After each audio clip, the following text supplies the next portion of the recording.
93. If you say so. The official record keeper of the podcast. Of all numbers. Of all numbers. Official record keeper of all numbers. There's a title. Do you want to be the official record keeper of all numbers? Sounds like a lot of work. That's why I don't keep track of numbers. That's why I have a cheat sheet. So the paper keeps track of the numbers for me. How far did you write it out? I filled out the page up to 105. Which will go on 9/30. September 30th. Yeah. That'll be more than 2. Like 104 is 2 years. Yeah. I can do that math. Yeah. Maybe you should be the record keeper of all numbers. But are you attached to it being 2 years? See what I did there? Yes. Yeah. So I thought, okay, here's what I thought. I thought we have spent, almost 2 years talking about everything. And we have yet to talk about attachments. I think we have like brought in attachment. And I think it's a very controversial subject in the West. But I think it's also like you have influxes, or at least used to have influxes to the subject. Because like when I brought up to you, like there should be no attachment. I remember like several years ago, you flipped out on me. Yeah. No, I couldn't wrap my head around how that would even be possible. Yeah. And so there's this visceral response to, I don't know why. I mean, I'm assuming some sort of pain bodies to it. Probably. But I just don't, maybe we discussed why. I mean, then maybe this is where we're going to go into. But no, so anyway, I'm still reading the Tantra book by the Osho. And together with the other one. And, he talks about no attachment, I guess, in a way, but not in the yogic Indian way, but look, in the tantric way, right? And basically being completely open to what is, right? And that's what he means by non-attachment, right? And in fact, this is what I thought that was interesting is he used word no resistance, right? And I thought, okay, I like that description more than whatever the West has deemed attachment to be, right? Resistance, yeah. Because if you don't understand what attachment does, then you will fight to keep it. Yeah. But if you realize that attachment creates resistance, then if somebody were to ask, well, do you want to have resistance? You would say, well, of course, no. Why would I want to have resistance? Right. But if somebody were to say, well, do you want to have attachments? And then most people, depending on their standing, would go, well, yeah, I mean, I don't know exactly what you mean by it, but some idea of an attachment does make sense. Yeah. Versus when I say, do you want to have resistance?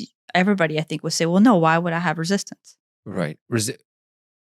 And yeah, so he basically attaches those two as one, or this is how I'm interpreting it, is anytime you have an attachment, you're automatically in the mindset of a preference for something versus not.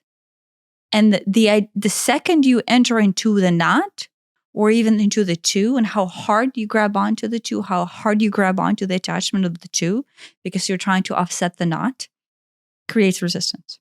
Right? It completely, so at the same time I'm reading the other book, it completely interrupts the flow of prana. Right.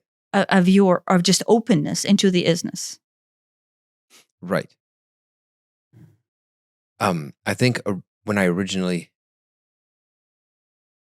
had that huge resistance to it, I thought like not having attachment meant not having, at the very least, not having preferences, and maybe even not having free will. I don't know how far I took it, but like, it's like if I can't have attachments, then I can't even prefer blue over red, or coffee over tea, or but now I see it as more of it's the charge behind it. You can have a preference, but at the same time, if you don't get your way, if you don't get your preference, what's your reaction to it? And you could boil everything down to a preference. I prefer blue over red. I prefer my car to be in one piece versus crashed. I prefer to be alive versus dead. I prefer my children to be healthy versus sick. And for most people, somewhere along that scale, it starts to be less of a preference and more of a no, it has to be this way. I'm going to fight tooth and nail to make it this way. Okay, I get a taco instead of a burrito. Okay, that's not my preference, but that's not the end of the world. I'm not going to have a reaction to that.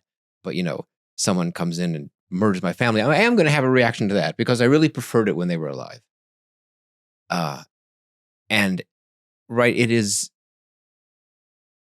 still difficult not to have a very strong preference that my family is alive and healthy and my car isn't crashed and all these things but at the same time I do see the that charge in me for those things.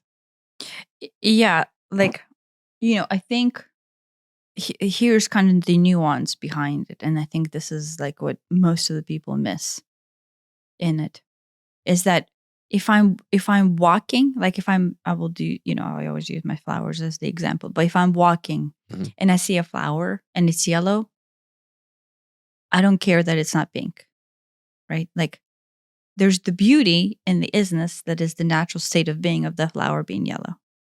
And I will appreciate it for what it is without any attachment for it having to be anything else, right? And then let's say the air conditioner breaks, right? I would want it to get fixed, and then you can be assigned to fixing it, right? And in that case scenario is I have a preference for air conditioning working, and you have a preference for not having to do the work or whatever. But in the moment, you are. I have a preference for not wanting to spend the money over not doing the work, though. Whichever. Depends on what it is, but yeah. Yeah, it's either I call the service provider or you Google it yourself. Right. At this point, Yeah. But if it's, to me, it's not even like the money here. It's more of like the engagement of driving elsewhere, right? But that's a whole other story. So, right. So in that moment, right, the action, right, this is kind of what we talked about. I don't remember if we talked about in the last podcast or we just talked about while we were in Florida. The action is responding, right, to a scenario that is occurring with open flow. Oh, look, the house needs air conditioning because nobody wants to be sweating inside. So we will be performing the actions to fix the air conditioning, but without any energetic influx related to anger or frustration or whatever. Yeah. There's option 1. Or option 2 is, even if you have an influx, energetic influx, in that moment through the action, right, you can see, oh, look, I have feelings regarding having to repair this air conditioning or spend money on it.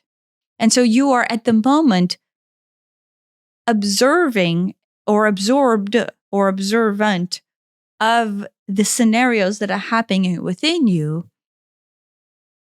for that moment, for that action of the state of seeing a flower and noticing that there's not much reaction at all other than appreciation of its beauty, or dealing with something unpleasant, such as, this is also still putting judgment on us, the broken air conditioning, and realizing, oh, look, I can use this as an opportunity to see all the influxes that I have within me, and at the same time learn something new, let's say, or just outsource it through monetary dollars to somebody else to repair. Right? Yeah. And then see the reactory phase that you would have in the unpleasantness that we have assigned to dealing with air conditioning. Right.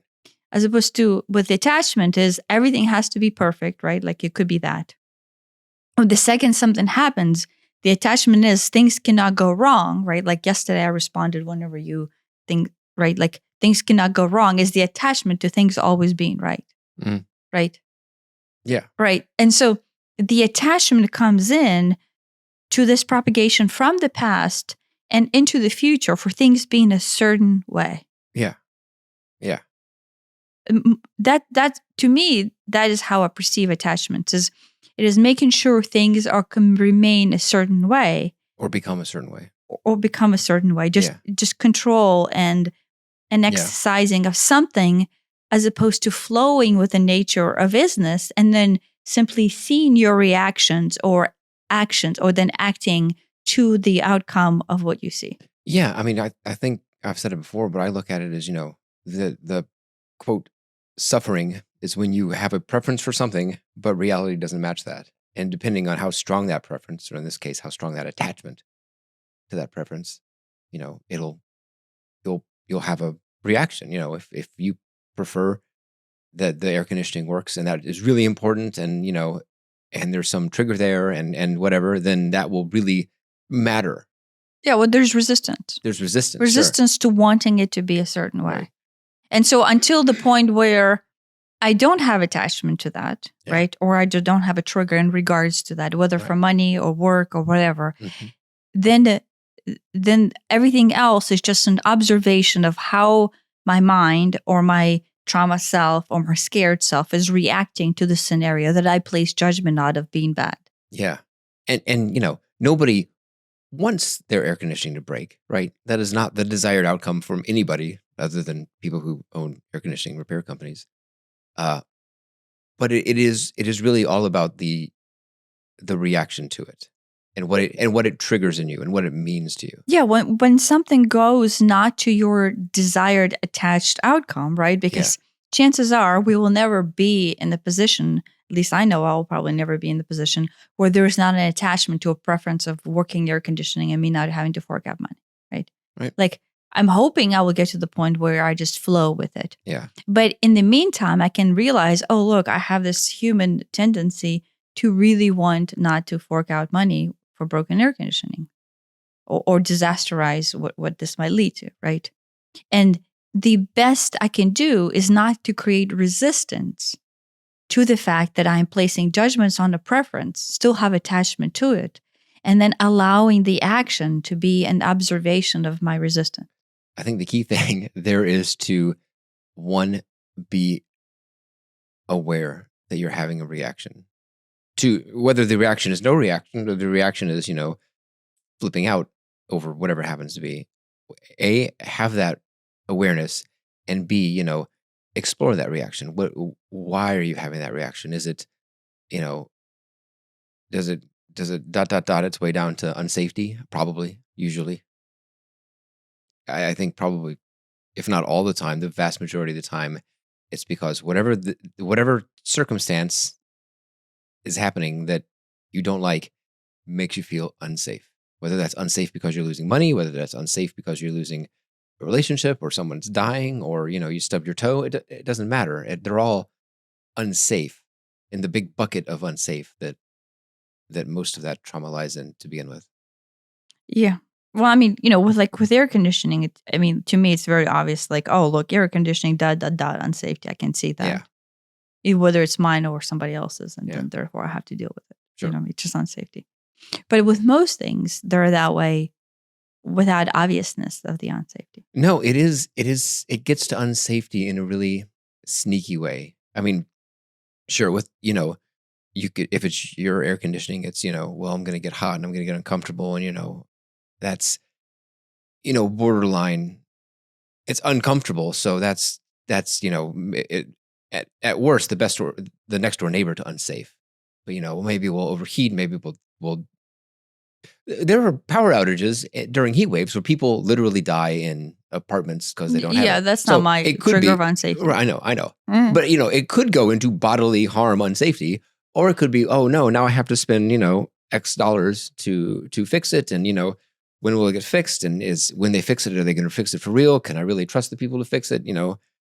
At the very least, it's going to cost money and time, and money and time, losing money and time. Quote, losing money and time is unsafe in its own way. Yeah. Because then you don't have that to pay for, whether it's food or housing or a vacation or whatever. You don't have it. Now you have to go work for it and make more of it. I mean, it leads into all these little tangled things, and it could be a little mixture of all those. Yeah. What I guess thought was helpful, I guess, whenever you're reading a book, and if the book is well written and the intention is there, despite like little nuances that might be inaccurate, overall you enter into a frequency where it's easier to connect to the intent of the author, right? And like with the Tantra book, his intent is for you to feel the essence of openness, right? The essence of non-resistance. And then thus, maybe if you enter into that space more and more, obviously the goal is then to be able to recognize when you're not in that space, which is kind of like my practice has been over the last several months, is like, oh, look, I'm in the space of something other than flow or other than openness. Yeah. What is causing me not to be in the space of open? Yeah. Yeah. And so there's always that question, like not in the question in an attachment way, but like once you feel an energetic current running and then all of a sudden it doesn't run, you're like, oh, well, look, there's very obviously a something that's blocking the current, blocking the flow. Yeah. I mean, you get a curiosity about it. You're like, well, I do. I get a curiosity, like, okay, well, let's explore this. Why do I feel this way? Why do I think this way? How far back can I trace this to? Yeah. At the same time, it is possible to get attached to not attachment. Do you like actively pursue it?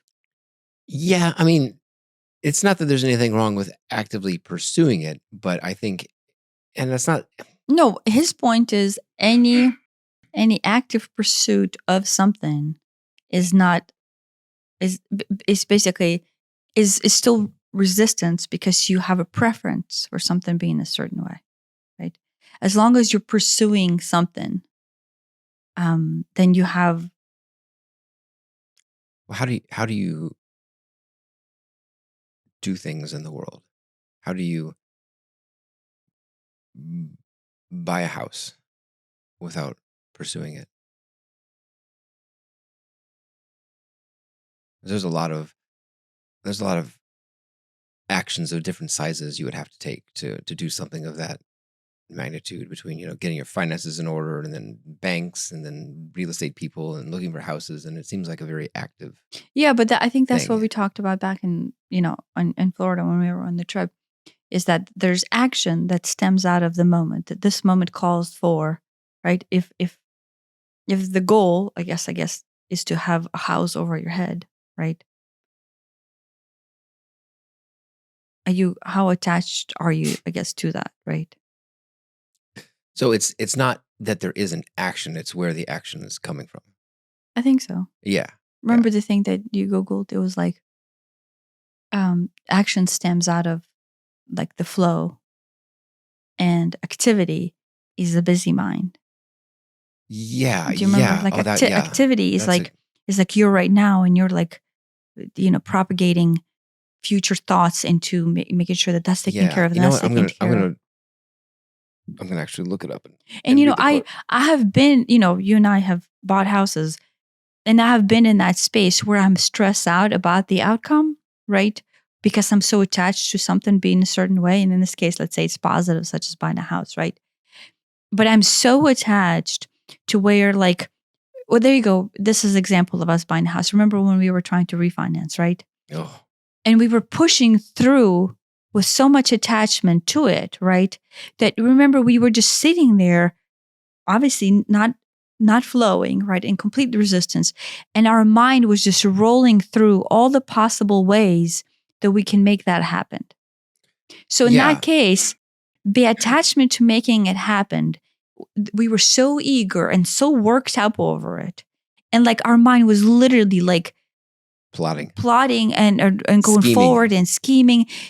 And if you think about the energy, just stepping back. It was nauseating. It was nauseating, and it was nauseating. Total tension. Yeah. Total tension, not surrender to any kind of message from the universe or anything like that. Right. Like you can almost mark that as you're like, okay, that is total attachment, total resistance. Yeah. Just resistance to the isness that is, and the isness in this case is it's not going the way you want it. Right. And the universe is telling us in as many ways as possible. And we're still not listening. This isn't the right thing for you right now. Yeah. And we're still not listening. Right. Like we're attached and married to the outcome of being X. Yeah. Right. So in that case this is an example, right? Yes, we are pursuing something in relation to a house, such as getting a loan. But we are so attached that we're not even able to step back and Yeah. see what the flow actually is and tune into the flow, Yeah. right? Yeah. And it was easy to justify at the time because it's like, oh, we have this what I don't know what was a balloon loan or whatever it is that's going to expire on a certain date, and you have to have it refinanced by that date. So there was this external pressure that we felt. But we create We out of created fear. Like obviously it was created out of fear. because it's like it. You want the best rate possible. You want the lowest payment possible. You want it at the right time. Do you want to lock in your rate today? I don't know. Is the rate going to go up or down? I don't know. Let's go to Vegas. It feels like. Yeah, but think about how much resistance you have towards all the unknowns that then create resistance within you. Yeah. Right. As opposed to the surrender. Right. Yeah. No resistance is surrender. Yeah. Only after we went through all that, and then they're like, sorry, denied, no loan. And it was like, okay, this sucks. This is not the outcome that I wanted. Not the outcome you wanted. But this is where reality is. And it doesn't matter how much I want something else. This is where we are now. After that, there was finally acceptance and surrender. Eventually. I don't know if it was acceptance or surrender or it was there was just acceptance resolve. and surrender. I mean, maybe. It was like over that. Depression and resolve and on then, my end. Because I was like, yeah. Because I built it up as absolutely necessary. And I built it up into disastrous if it doesn't happen. Yeah. The truth was it was not absolutely necessary. And the truth was there was absolutely zero disaster behind it not happening. Yeah. But because I was so attached and married to the specific outcome and had not falling through, thank God, right? I was devastated because the amount of dramatized outcomes that I placed on the what if it doesn't happen? Do you know what I mean? Yeah. So that next year when we did actually get the loan, that, yes, there was planning. There was, making sure we have our ducks in a row and whatnot, but it felt different. It didn't have that nervousness to it, or at least not as much. No, I still did. Because we spent a year planning to get it. Like we when we were getting everything in the row. Yeah. It felt different though. You felt more aligned. It felt more aligned. Everything was flowing. It felt more relaxed. I'm not saying there wasn't attachment, but I think there was less attachment. Well, but the attachment, I think this is what it was. The attachment was there. And when the universe was bringing in resistance, because our attachment was so strong and we were so blind, we were trying to fight the resistance. And the next time, the reason why it felt easier is because we didn't have to fight. We were quite literally just following the flow. Yeah. Through the, okay, here it is what it is. This is our best effort forward. There was more of like step back, and then therefore universe is like, yeah, you're in alignment now. Mm-hmm. We're not pushing through anything. Right. And that, that resistance, see, it's tricky because it's like, that doesn't mean give up at the first step of it being difficult. I don't know how to even like say it in a way that is, here's the universal rule. When X happens, that means stop. I don't know that there is one. Like, do I still question the universal guidance? Yeah, like, just because the loan got difficult, does that mean we should have stopped the first time? Yeah. I don't know. Like, if the second loan got difficult, should we have pushed through? If you're going for a job interview and, it gets difficult or whatever, do you just walk away, or do you like, well, I'll try to, I don't know what the right answer is. Like, I know that the first time trying to get the loan and the second time trying to get the loan felt completely different as far as how much pushback we were getting from the universe, the bank, the whatever. We tried to buy a car right before COVID, and then COVID happened. And over and over and over, it got messed up. The order got messed up. The order got delayed. And it's like, okay, I understand the order, like a COVID slowing things down. I get that. but like you order it with these options, and instead okay, here it comes with those options. Like what that? But it's what happened? That was like there was a lot of resistance from the universe in trying to get that car. And in the end, we finally just said, screw it, cancel the order, give us the deposit back. We'll try something else. And that was the best, other than the loan, that was the second best time that a big financial thing didn't go through. Yeah. I'm in that moment, I was really upset. I was like, because you were very attached. I was attached. I wanted it. I had pictured myself in it. I had pictured myself driving it. I was, now I'm like, oh, we're gonna get it just in time to take it on a road trip. Everything's gonna be great. And I had this future designed that was different from reality, and I was really married to this future. And they don't equal. That's the source of discomfort. Mm-hmm. And the final straw was it's was it on the showroom? Had it arrived? It arrived. It had arrived, and we're like, oh, that's great. And we look at the build sheet, and it's like it's got different parts than what we ordered, and it's like, again, how does this happen?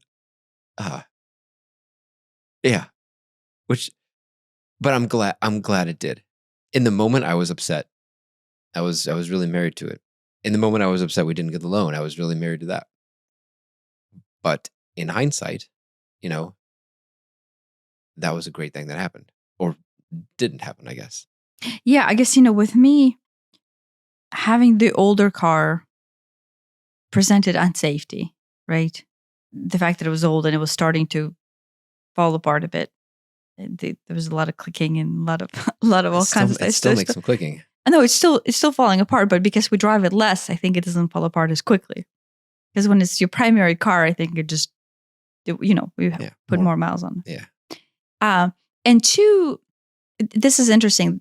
And this is, I think this is attachment, but I'll bring it in here just because it happens to be car conversation. I had I wanted the new car, not because I was attached necessarily to it being new, but because there was unsafety in regards to the old one. Yeah.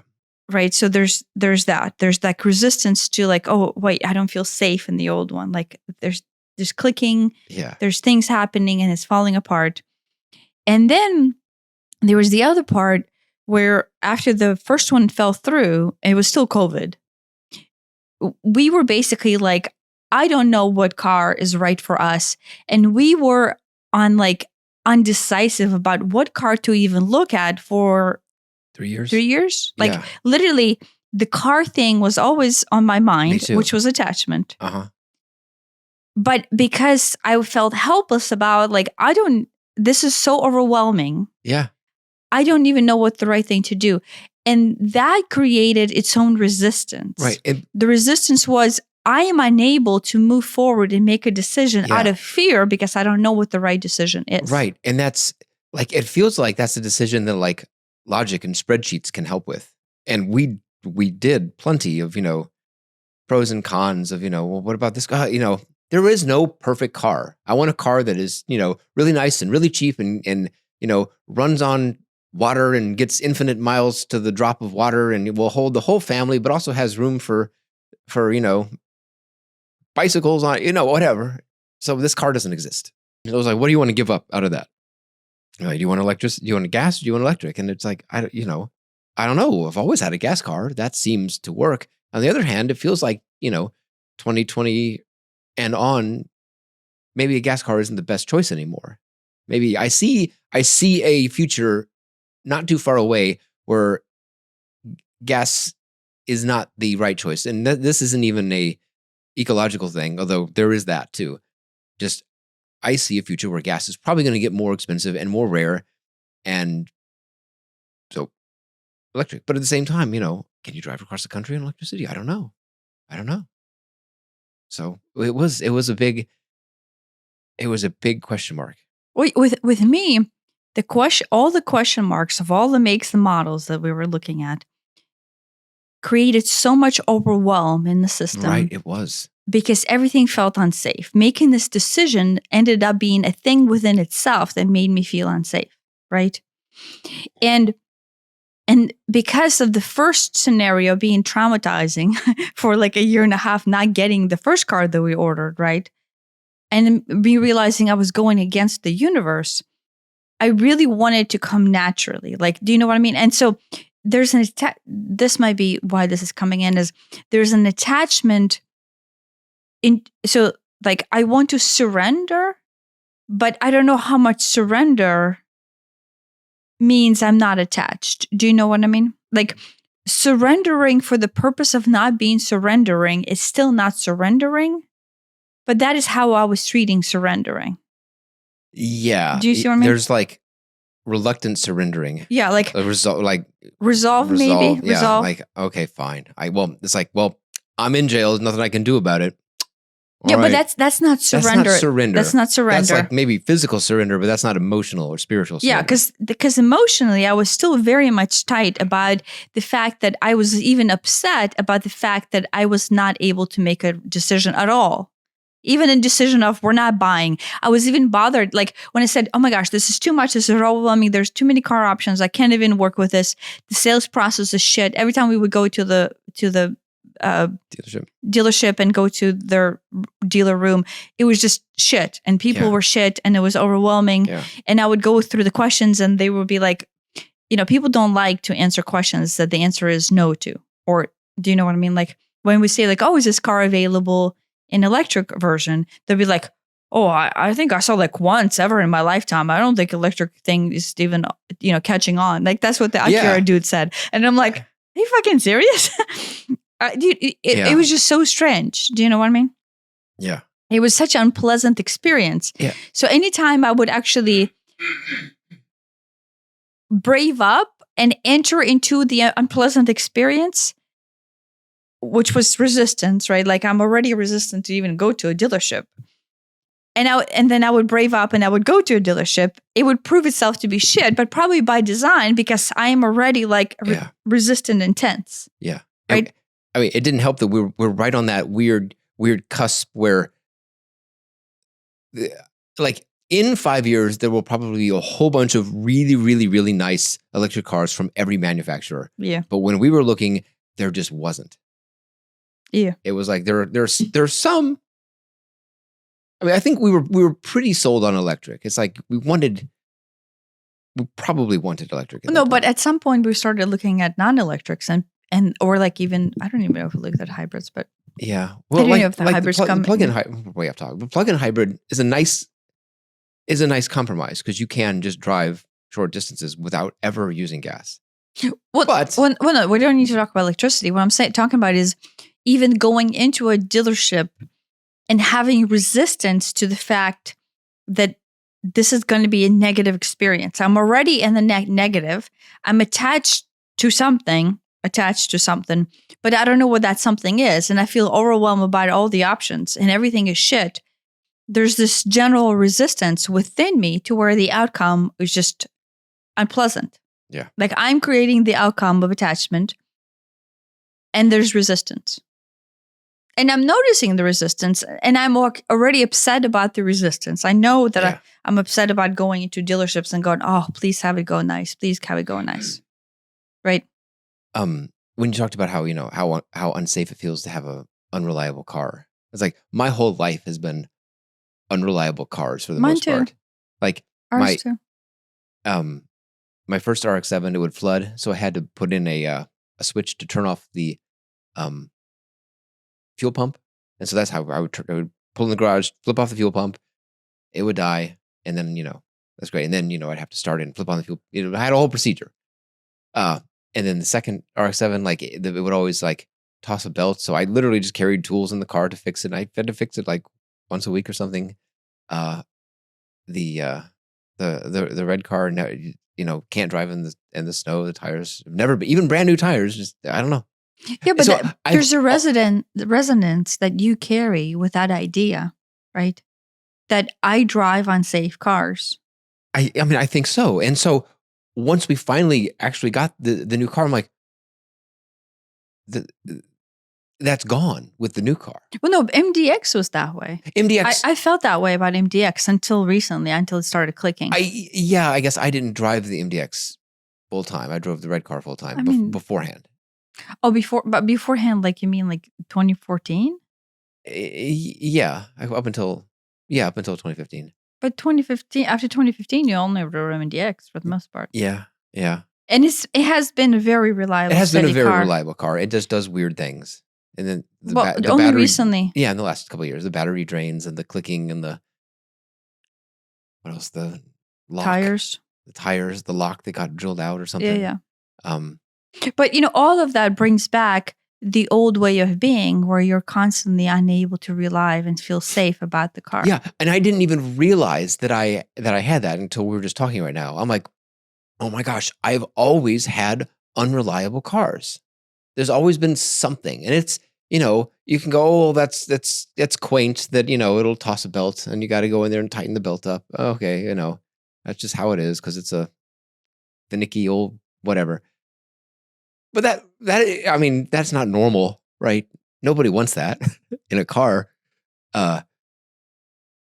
But that was normal to me, and I didn't even realize how normalized that had been until this conversation right now, when it's like, oh, a nice, safe, stable, reliable car is just, it feels nice. No, but it feels nice. You have to basically see what it does. It soothes the anxiety that I have been unconsciously carrying about, is my car going to start? Is it flooded? Do I have to pull out the spark plugs and do this crazy procedure in order to get this rotary engine running, which I've had to do in the school parking lot before? Yeah, but that is an opportunity, right? Like the whole point of non-resistance is to be able to see how it is to have flowing energy, to openness, to everything isness, right? Mm-hmm. Even throwing a belt. And then what happens when throwing the belt creates tension, creates no flow, right?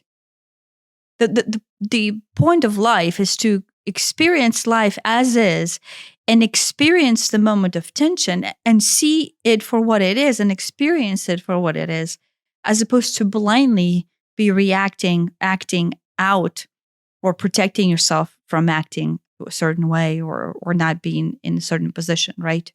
So the entire flow is, I flow with the isness of life, right? And because we're human and chances are going to remain, in some lock state of flow, see those lock states of flow as the ultimate expression of what it means to experience earth, or to experience trouble, or to experience unsafety, or to experience unreliable cars, and energetically interpret that frequency, like actually go into the energetic interpretation. And like, I would say, this is going to sound strange, but I think this is the goal, is see the orb that it is and the colors that it represents and the flow and the vibrational frequency that it holds within itself, and almost dive into the exploring of that orb. Do you know what I mean? Yeah. Like viscerally dive into the exploration of what it means to have a car that you cannot rely on. And then like what that does. Like, how do I see myself through just that orb? Mm-hmm. I mean, it's in the same vein as we have had leaky roof for a while, and we finally got it fixed. The one in over the living room. We had it patched a couple years ago, but it was really hard to find someone who was willing to fix a roof instead of replace a roof, right? And it was sporadic, and it was like, I get in the attic and I'm like, let me stick some cloths in here to try to absorb it, and can I find it? There's no way to fix it from the inside because it's between those slats, and the problem's clearly on the other side of those slats. So even if I were to caulk this slat, it would just leak out of the next one. That doesn't make any sense. But like, I remember there were like nights when it was raining when I would have to get up and get a bucket or a bowl, and and it's like a 2-story room, right? And so it's falling at a decent velocity, and you can't just like put a bucket there because A, it's like a ting. Well, our bucket's of metal. Yeah, and B, it's going to splatter everywhere. So I had to like line it with some paper towels so that it would, not be loud and not splatter everywhere. And that's like the low part of that chapter of my life is waking up at 2 a.m. in some thunderstorm to go get a bucket, and because otherwise, it's gonna get crap all over the rug and damage the floor and everything. And it's like, wow. All that said,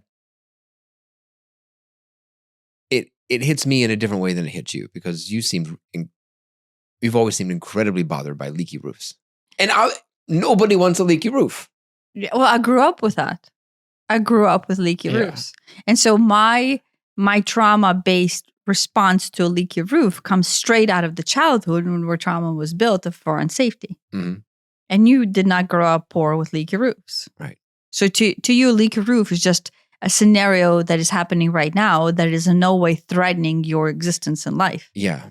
And to me, it is a threat to my existence. Yeah. To me, it's certainly annoying, and it's, probably going to cost money and time to fix, and, gotta go figure out who's going to do it. And you can, you ended up calling like 15 people, and finally someone comes out to fix that. But, and then we had a hailstorm, and then it's the same thing all over again. Now we got another leaky roof. Yeah, but it hits me differently. It doesn't trigger childhood trauma, as far as I can tell. And if it hits you anyway through childhood trauma, it's like, oh, it's annoying. Nobody wants it, but it's not like, well, I don't have the charge. There are things I have the charge about, but I don't have the charge about that. Okay, yeah, but I have a charge, I guess, of unsafety about that. Yeah. But and then I guess the other thing is, if it, as home ownership has proven itself to be over and over, if it doesn't get fixed when it's small, it becomes extremely expensive very quickly. Pro tip for life: fix it as soon as possible. Otherwise, you're fixing it and the repercussions of not fixing it. Yeah, and it took us drywall. It took us a while to learn that. Yeah. Just address it right away, because the outcome of not is bigger than just right now. Yeah, it escalates exponentially, and then now there's drywall, and now there's more drywall, and now there's rounded corners that barely nobody on earth can do properly. Yeah, no, the attachment here in all of these examples is the desire for safety. Yeah. Right. With the car, with the roof, with the loan. With me, it ties back to safety. Mm-hmm. So any attachment in this case that I have to the loan coming through, or the car being new, or the roof not being leaky, is the safety. And so the second I can feel like, oh, look, I have this resistance coming through, right? And in my case, I had enough practice of going into that pain body to where I go, oh yeah, it's just hitting on safety.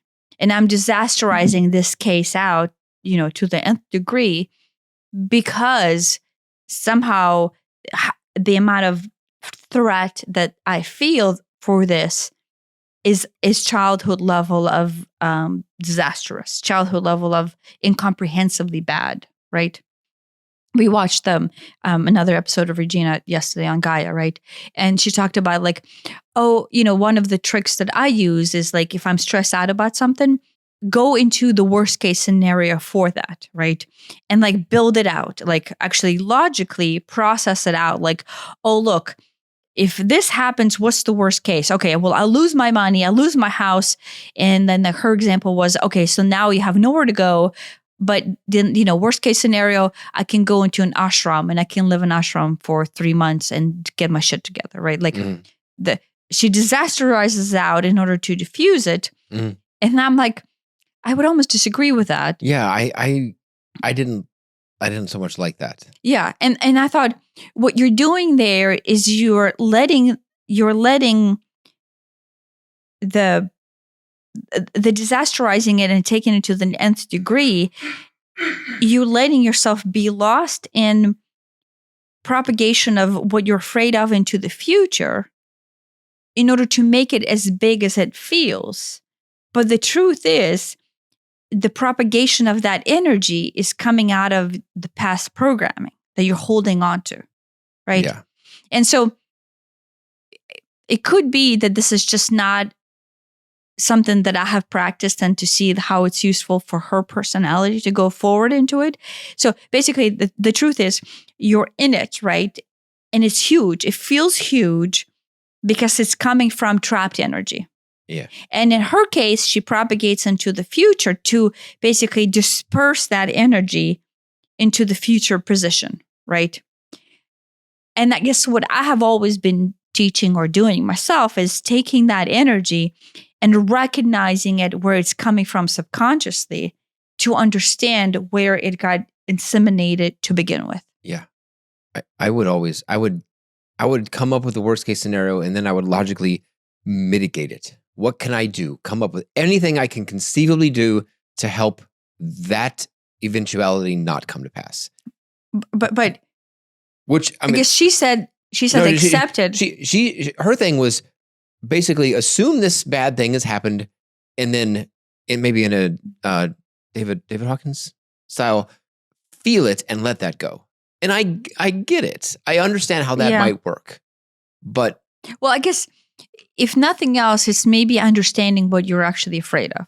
But yes, there is value in understanding what it is you're afraid of. And it's okay to go, I am afraid that, I will, lose my house and be living on the streets and, everyone's going to die, whatever it is.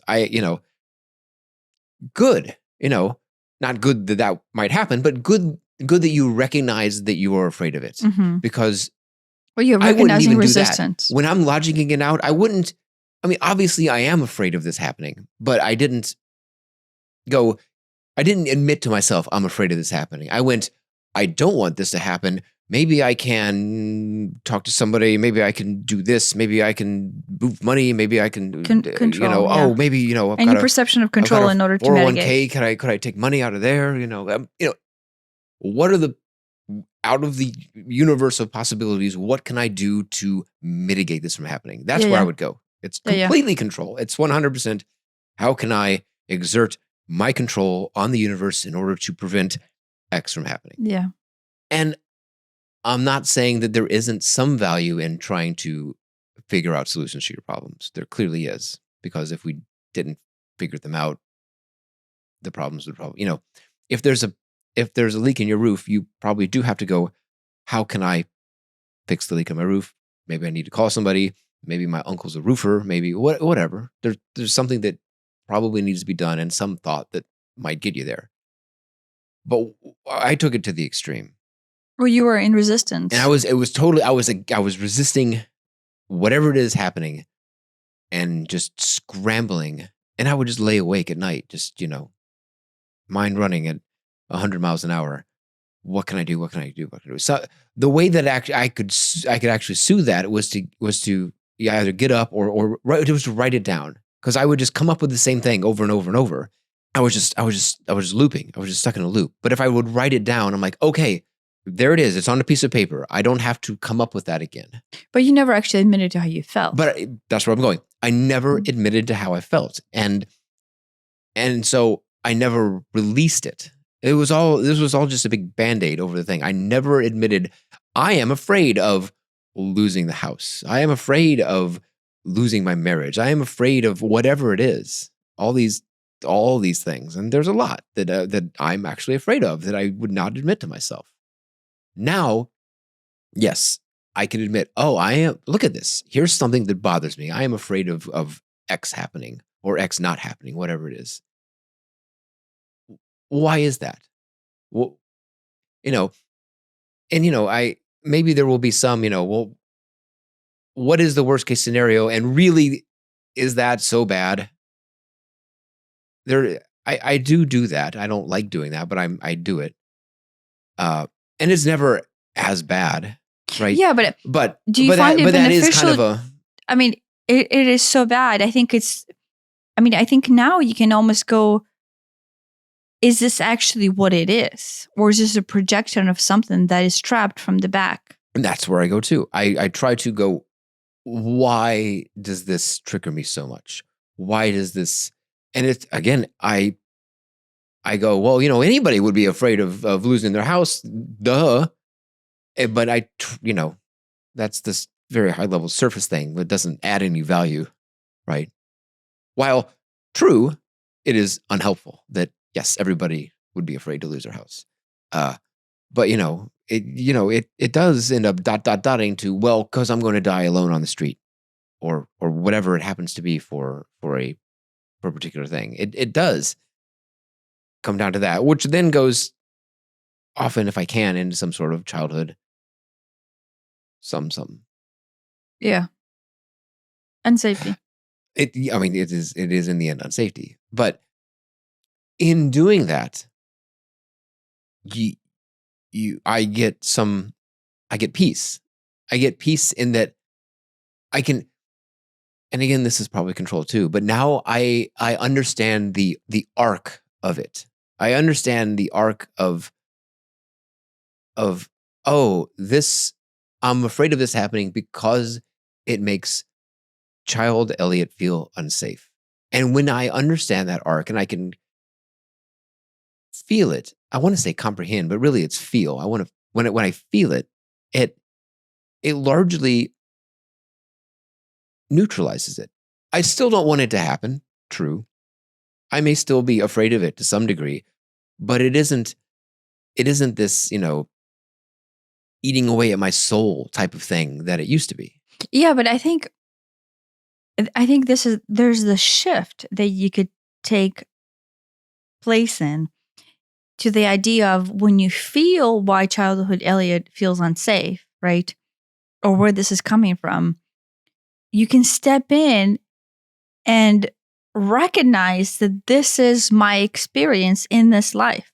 Yeah. It's not right. Like most of us, through this attachment to things being a certain way, look at everything as I got to mitigate something from happening, or I got to make sure something does happen, right? Mm-hmm. It's either, right, we're trying to control the scenarios through these attachments. Yeah. From the minorest thing to the most obvious thing, right? But if you look at life as like, if I am a human being who is here to experience Elliot being a representation of me in this form, yeah, what is representation of Elliot in this life? Recognizing that experience equates to emotions and feelings, that is not even part, that is quite literally the definition of your essence of being here. Right. The goal of you being here is to feel this enormous range of feelings and emotions. It is literally the purpose of being here is to experience things and feel things. And they're not always sunshine and rainbows. Yeah. But if we flip the scenario of our life where we recognize that that is the point, is to have something come to you, and then you have this immense emotional response to something that you can go, oh, wow, look, like my entire orb of self just completely changed fluctuations. And like it was green and blue and yellow, and now there's this oranges and reds, and they're just flowing out of me. Do you know what I mean? Like as far as auric feel and energetic interpretation, like I'm now noticing like, oh, there's these stretches, there's these pools. Like, you know how sun has those huge arcs? Solar flares. Whenever those aren't flares, those are. No, we experience them as solar flares. No, well, the flare I think is when that arc breaks and it spews it out. But otherwise, it's not a. I think that's not a flare. There's a different name for it when it's still an arc. Whatever. So whenever we have emotional responses within us that take us into these individualized bubbles, let's say of unsafety, right? Like it quite literally pushes energy into. So like we have the pranic flow, right? And at all times, it is, just balanced way of being. But when we have these influxes, these bubbles basically kind of like take on energetic form, and they expand on out, right? And then they expand out energetically, and they create these, quite literally how the sun looks, these arcs, these colorful arcs that then basically energetically, if you look at the person oracally, they would just be like its own little solar system that like gets created and overrides frequency-wise and energy-wise the rest of it. And you're just experiencing your own little cosmic burst of emotions or feelings that is your essence in that moment. Yeah. Right? And, awareness, right, brings you into, for let's say 40 years of our life being lost in that burst, right? And it's very visceral to be lost in that burst. It feels, lifetime inducing, but it's because it's own little cosmos, as you're expanding its little cosmos. Or, what we're trying to do, or we're practicing, or why we're recording this podcast, is to recognize that we can go into the observational state of this cosmic burst and start to experience the outreach of self as representation of this emotional state. And that's very different than being lost in this cosmic burst of emotional state. Yeah. Yeah. I don't know if it makes sense. No, it does. It does. I'm just interpreting it energetically of how it looks chronically, right? Yeah. And so the resistance that we would create that has the attachment create the resistance is have this burst not be a burst at all. Like, this is a part of us, and resistance is, guess what? I'm not going to let this thing flow. I'm not going to acknowledge it. I'm not going to experience it. And I'm going to keep it under lock and key, pretending like it's not there. And that's when there's no flow. Yeah. Yeah. That is when we die. Like, eventually, having all these little bubbles, all these little cosmos of ourselves that have these expanded version of us that flow, it facilitates us being us and us being okay with being us in that moment. Yeah. Yeah. The funny thing is that from a distance, it may not look different. The actions that someone takes out of attachment, or let's call it non-attachment, may not necessarily look different. They may, but from a distance. But up close, I think they would look different, and they would certainly feel different to the person doing it. Yeah. Yeah. There you go. I'll give you an example. What was it that I yelled at you the other day about? The target bag? Was it the target bag? We talked about that already on the podcast. I'm trying to think. The non-target bag. Well, no, wait. There was something. There's something. Was it the target bag? I was going to say that, like, the field of sales tends to draw people with my gosh, issues. You just said that, and I just recognized, oh my gosh, there's a huge attachment that I have to not experiencing that energy. Yeah. And so it's like, things have to get sold and bought, I guess. But so many of the people who do sales do it for, let's say, the wrong reason. Do it out of some, yes, I understand you need to make money because you need to eat and put a roof over your head and all that stuff. True. But it's deeper than that for a lot of people who are in sales. I think sales is a special animal that draws a certain type of person in general. There are outliers, of course. I mean, you're saying that knowing that I have been in sales. I know you've been in life. sales, but think about you in sales 15 years ago versus you in sales now. If you still consider yourself in sales. Yeah. At some point, there's this hunger because, you gotta make ends meet, and you gotta, what was that show? My Friends and Neighbors? Like the first episode of the show, the first 5 minutes of the show, it talks about how John Hamm's character, starts off and he's, the low man on the totem pole at the investment firm, and he's, doing the crap job and whatever, and he's barely making ends meet. And, he works his way up and works his way up, and it's never enough and never enough and never enough. And he keeps getting more and more and more, and it's never enough and never enough and never enough. And like, I think finally it ends with, finally, when he's basically at the top and he's making, millions of dollars, he finally feels like maybe my income has finally caught up with the lifestyle that I want. I think is that how he worded it? In the beginning? Yeah. I don't And that's remember. when he walks home to his wife sleeping with somebody. Because I was like, I expected it to never be enough, but the way he worded it was almost like, finally, you reach a place where your income has finally caught up to where you think it need. And that's not to say it won't continue to inflate. That's the problem in America is that, your standard of living, consumerism and attachment. Your standard of living rises to meet or exceed your income, and everybody is in debt. But the same thing with sales. It's like, you get the little accounts and you're okay. I can finally, pay off some of my bills, and you get bigger accounts.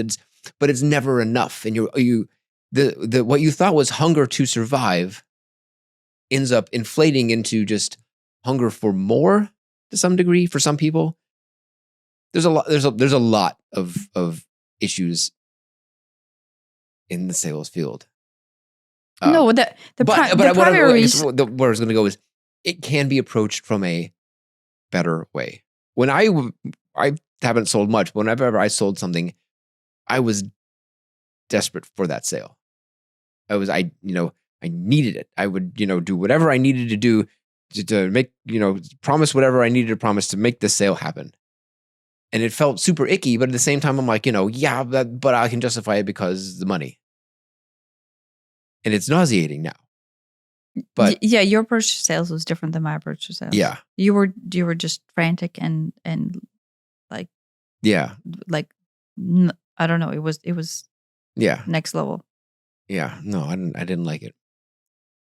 But what I say, but it can be done from a wholesome place. That was my point. Yeah, I don't think I was in the position I don't think I was the typical salesperson, maybe. And the only reason it worked for me, or I guess that I was good at it, or to the whatever extent I was good at, is that usually the people who go into sales are the people who want to have the perception of control. Like they control their destiny, they control how much money they make because it's commission based most of the time, right? And they control their schedule, they control their things. And so that control, the idea of need for control, I would say usually brings into the sales the people who feel the most unsafe.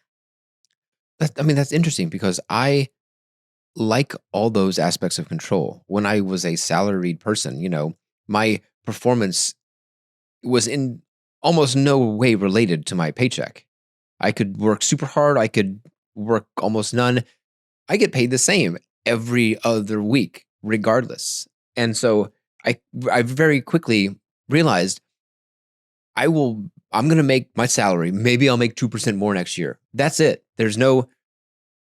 I can plot this out till my death. And, here's what I'll be making the day I die. Did it feel safe? No, that became unsafe. Yeah, but you didn't realize that was the safety factor. I didn't realize it. I mean, at first I got a job out of college. I'm so happy I have a job and it's making decent money. And, that's great. But within a couple of years, I'm like, oh, this is not a ticket to financial freedom for sure. This is I am now a slave to the machine and I have to come to work in order to make the same amount or 2% more if I'm lucky every year.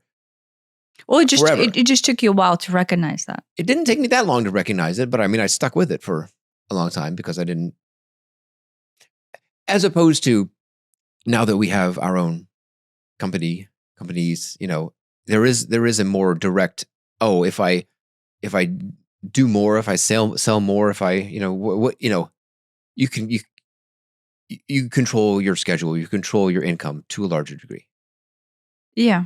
Well, I think there's there's more responsibility there. If you just don't do anything, don't make any money, I guess. But Well, I think it's just, in that case, you recognize that you are more in control of your destiny. yeah, I do. But that's still control of your destiny. It is still that's control. still attachment to things being a certain way It is. to where you feel like you're making progress in your destiny. Right. And that's not to say that am I making more than I would have had I stuck at a job? Maybe not. I don't know. But that's beside the point because I value the control and the freedom more. Yeah, But it is absolutely a control thing that because I've always wanted, especially very quickly after I got a real job, to leave that corporate world and do my own thing. yeah, just your own thing had more $0 behind it. I mean, in an ideal world, it had more zeros. Yeah. I'm not bothered by number of zeros. No, I mean, in my mind,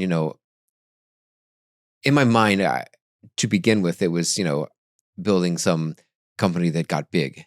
But after we started a company, I'm like, yeah, big company isn't actually what I want after all. But big meaning employees and stuff. No, not meaning. I'm talking about emotional meaning. What was it trying to compensate for? What was the attachment if there? If it's a bigger company, there's more money, and more money equals more safety. And until we really did start the company, and then it's like, oh yeah, I value the freedom and time much more than I value the money, assuming there's enough money to pay the bills, right? If there wasn't enough money to pay the bills, then the money would become more important. But if there is enough money to pay the bills, doubling the money, yeah, it would be nice, but I value the freedom more than that. Yeah. Well, I mean, I think once you recognize, but that's also a control thing. Yeah, completely. I think once you recognize what is it that you're chasing, and right, and then how much of the monetary gain is related to the unsafety that has actually nothing to do with money. Because in the Western world, we married unsafety with money, right? For the most part, right? Like, if I don't make money, worst case scenario, I have nowhere to live. Or if I don't make money, I have no food. Or if I don't have money, then I can't buy my Stanley Cups. Do you know what I mean? And so even take it a step back from don't make money, because don't make money is a byproduct of having a job. And having a job fulfills the money thing, and in the United States fulfills the and I have health insurance thing, which is I'm talking why bother with health insurance? I don't know, because I think that some people have, I don't know, maybe it is money, maybe it is job, I don't know. They're about the same thing. Never mind. Go ahead. What? I mean, health insurance is just money that is disguised to go into a specific direction, but it's just money. Okay. It's still money. Because why are you afraid of not having health insurance? Just how much money you're going to fork out. Why are you afraid of having your air conditioning go out? It's because how much money you're going to fork out. Yeah. It's the same thing. Yeah. It's just the United States has very cleverly designed this whole other system to make you scared of more things that are somehow separate from money. But in the long run, it all relates to money. I mean, if you have money, you can buy health insurance and you can pay for air conditionings and you can do all that things. Or if you have money, you can just pay for a doctor without having health insurance. I guess if you have. So it's all money. It's just money. Yeah. It's just in the United States, that's a whole other scheme. Yeah. So I mean, but realize all of these discussions are right. Like as I'm talking, I'm feeling preferences to attachments, right? Yeah, yeah. As opposed to having discussion where it is, right? Yeah, yeah. Like when you say sales, like I have this bubble that bursts up, right?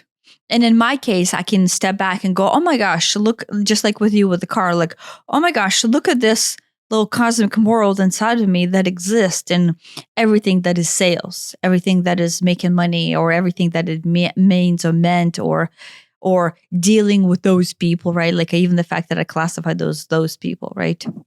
There's this whole cosmic world that revolves around that. Yeah. Being in frequency of that, or being akin to that. I've got my own bubble around sales. Yeah, but it's its own energetic influx, right? Yeah. So there's a charge to it. yeah. So to some extent, right, in the book, he says that, no, when I say this, obviously, I'm not 100% married to everything, but I think this is something to take away from it, is in Buddhist teachings and yogic teachings and Hindu teachings and in Christian teachings, basically, you have to repent or karmically make up for everything that has ever happened to you in the past in order, it's really deep. So I think it will actually sink in there. But I'm attached to it being clean. They're really attached to things being clean. Anytime I make them dirty, it doesn't bother me as much as it bothers you, which there's something strange about it.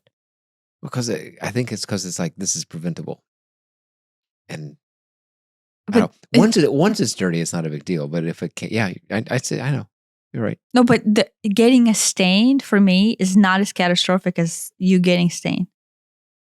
Like for some reason, I'm like, oh, okay, well, it's either stained and I'm okay with it walking. Like I have that.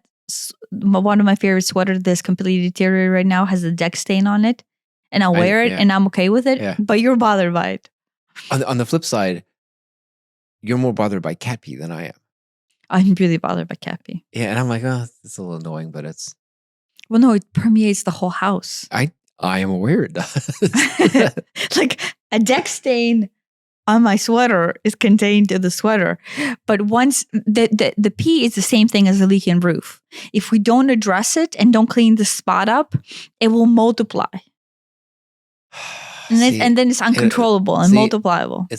I've already surrendered to it being uncontrollable. Maybe that's the difference, is that I'm like, clean it, don't clean it. It doesn't matter because it'll be another one tomorrow. No. I think if you don't clean it, they will pee on it more. Like when we were gone for less than a week and like over there and over there, nobody was addressing that. It was a full on like yellow situation. And when I was sucking it with a wet vac, it was just yellow. Everything was yellow. I know this is disgusting for most people, but like, so this is the trigger that I have, the attachment I have to not having the initial cat pee and taking care of it is because the fear of escalation of where it would lead is total destruction of the whole house. And that's having to spend another $5,000 on the carpet and, kills it myself, right? Which is something I don't really like doing.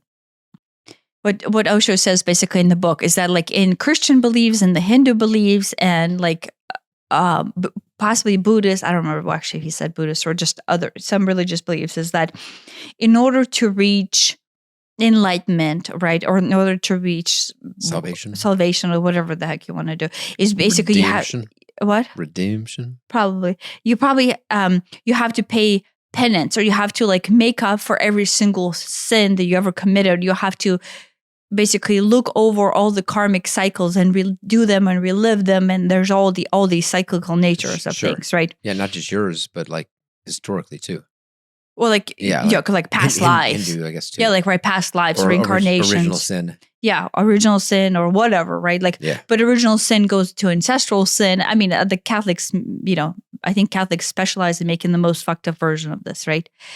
And so his point is, if you subscribe to that belief, right, that creates ultimate resistance to everything, like everything, because everything you do has to be either a making up of or not making more sin, right? So your entire life, right at the core of your core belief of religion by itself is an attachment to something, and that something is being a good Christian, therefore clearing, always doing things to go to heaven. So things has to be done a certain way, or always paying the right type of penance in order to offset all the shit that you have not done well. I think there's this, or I think it's a pretty fucked up idea that like I am inherently bad. Maybe all humans are inherently bad. We're just bad to begin with, and the best we can do is hope to try to make up for that throughout life. Yeah, but so my goal is not to go into the religious teachings of this. My goal is to go into the attachment that is associated at the core belief of what it is that I do with my life. Okay. And so from the Christian standpoint or from religious standpoint, he said that within itself breeds in as a baseline the most resistance and the most attachment. With that, like, right? Because you can go like, oh, Sure. okay, I am aware enough to where I'm not going to be attached to materialism, right? You could, and I'm aware enough to where I'm not going to be attached to having a nice house, let's say, or whatever, right? But at the core, your belief system of religion has you vibrating, but I have to behave a certain way. I have to do things like I cannot create more sin. Sure. Oh, I have to spend the rest of my life making up for the karmic cycles of my previous reincarnation in order to clear my soul. No, I mean, I grew up in Church of Christ, and I understand that the kind of walking on eggshells of like, got to be good, definitely don't want to be bad. Yeah. No, but I get it. Besides the walking on eggshell, it's attachment to things being a certain way. Regardless of them being good or bad, it doesn't matter. There's attachment. You're walking, the eggshells is walking in attachment of preference. Yeah, okay. Right? Yeah. So the religion, his point is religion that teaches a certain way to be and certain way not to be is the ultimate attachment. Yeah, because it's fed to you as this is the most important thing in the world. Because, whatever happens in this life doesn't matter, because all eternity is going to be in heaven or hell. And follow this prescription in order to make sure you go up instead of down. Yeah, but the most blindness into the attachment is built in at the core of religion, adaptation, and acceptance under the disguise of love and light. Right? He doesn't say this, but I'm extrapolating. Yeah, I can see that because you think, oh well, it's church, whether that's a Christian church, Islamic church, Jewish church, Hindu church, and there is so much good in most of those messages. Well, no. I'm not. Yeah, that's not the direction I want to go. Okay. The direction I want to go is the point of self is to become aware of resistance, right? So then you can have self experience the true nature of your reality in all aspects of its expansion, right? When Christ comes here, let's say, and he says, know thyself, right? Know thyself in your truth. And your truth is your open pranic flow of everything that is the expression of you, regardless of what judgment you put on it, both good or bad or indifferent or whatever, right? The ultimate way to not know thyself is to have attachment of self being a specific way. I see what you mean. Do you see what I mean? Yeah. And attachment to self being a specific way quite literally creates resistance to not have yourself flow to where you can actually feel what you are. So existentially religious teaching a specific way of being or doing or undoing something is quite literally the opposite to what they're actually in the long run attempting to teach or pretending to teach, which is love and acceptance. Yeah. But it is quite literally antagonist to the core belief of everything else that they bring into it. You cannot be in love and acceptance and not accept yourself as is, because you're always trying to strive to release karma or to pay penance or to try to be a certain way so you can go to heaven. Yeah. All of those teachings are, the opposite of flow and gnosis of self. Yeah, I mean, it's kind of insidious and sneaky, isn't it? Yeah. But the reason I want to bring that up is, attachments present themselves in all kinds of ways, be it as simple as Stanley cups, be it as simple as flowers. But in this case, it is the essence of what you think your moral ground is. And even if your moral ground is to be love and light, that is attachment to be a specific way. And being that way is the essence of not accepting self as you are, because you're afraid that you are something that is bad. Right. I mean, I think a naive idea of Jesus is that he had to be good, or he, was compelled or something to be a certain way. But that is not accurate. I think real Jesus just was the essence of that and just was himself, and that happened to be of love and light. Well, it isn't like, oh, I've got to be good, and you're whipping yourself on your back in order to try to stay good. That Jesus wasn't like, when you accept your life to be the true expression of who you are, meaning you have to accept you as you are, good and bad, and you start to see your existence not as a blind dive into anger, but as an observation. Look, in this state of being, I feel anger. And look at this cosmic expression of me as anger. You can choose to have a pause and go, oh, look how interesting it is for me to have this outflow of anger. Yeah. Now, you can continue to express anger. You can continue to describe why you feel angry, or you can continue to go, oh, that's very interesting. Let me bring this in and balance myself out and recognize why this makes me angry. Yeah. There are all of these options, and none of them are wrong when you step back and start to draw on this essence of yourself as an awareness of, look at me as an expression of anger. But that's ultimate expression and ultimate acceptance of you, and then thus Nosis, right? Yeah. So the example that I was bringing up whenever I was yelling at you about something is, I was very much aware that I'm upset and I'm yelling, and it feels like me attacking you, but it was me expressing me in the moment of me feeling that. Mm-hmm. Right? And in that moment, I can go, oh, look, I'm really upset about whatever the fuck I'm upset about. And I know I'm directing this towards Elliot, and I can explain to him why I feel so triggered, right? About, there you go. I think it was you wanting to bring chainsaw to the house, right? Oh, that's right. Yeah, that's right. That's right. And so to me, it was triggering because, it disasterized, and it brought in more possibilities of bad going bad, right? Like, it's triggering of all the unsafety. But in this case, is because I believe that your vibratory field makes me feel unsafe because you're bringing something out of unawareness, and I'm over here trying to be aware, right? So within itself, is also fucked up. But right, but I can honestly express that and feel the cosmic outflow of all of that, even though it's directed towards you.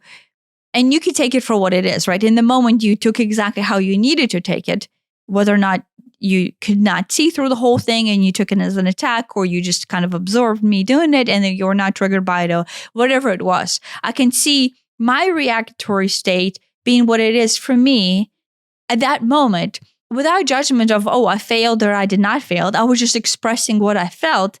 And I was kind of going, oh yeah, I feel a lot right now. And that was okay. And then surrendering into the idea is you will take it for exactly what you need to do. And then you're responsible on your end to do with it what you need to do in order to heal whatever you need to heal with yourself of what that brings up. So there's this total surrender is, I don't have to be a specific way. I don't have to control me to not be me, or me not to feel something. I can just express what is coming out of me, knowing that that is the right thing for me right now, and because that's my truth. And knowing that that flow will do what it does to you, and it will bring up whatever fucked upness you choose to feel, or whatever awareness you choose to apply to it. Right? Yeah. And then there's a benefit to both of those. Because if you are next to me, then that is your truth in front of me, and you will choose to see that for what it is. And if I'm next to you and you're reacting a certain way, I will choose whatever version of truth I want to believe in that moment. Yeah. I mean, that makes sense. Yeah. Okay, anyway, so do you see what I mean? Right? Yeah. So you took whatever you needed to take based on the vibratory field. See, you went, oh, okay, Tanya's totally fucked up. This has nothing to do with me. She's just triggered. And you send me love and light and you go on.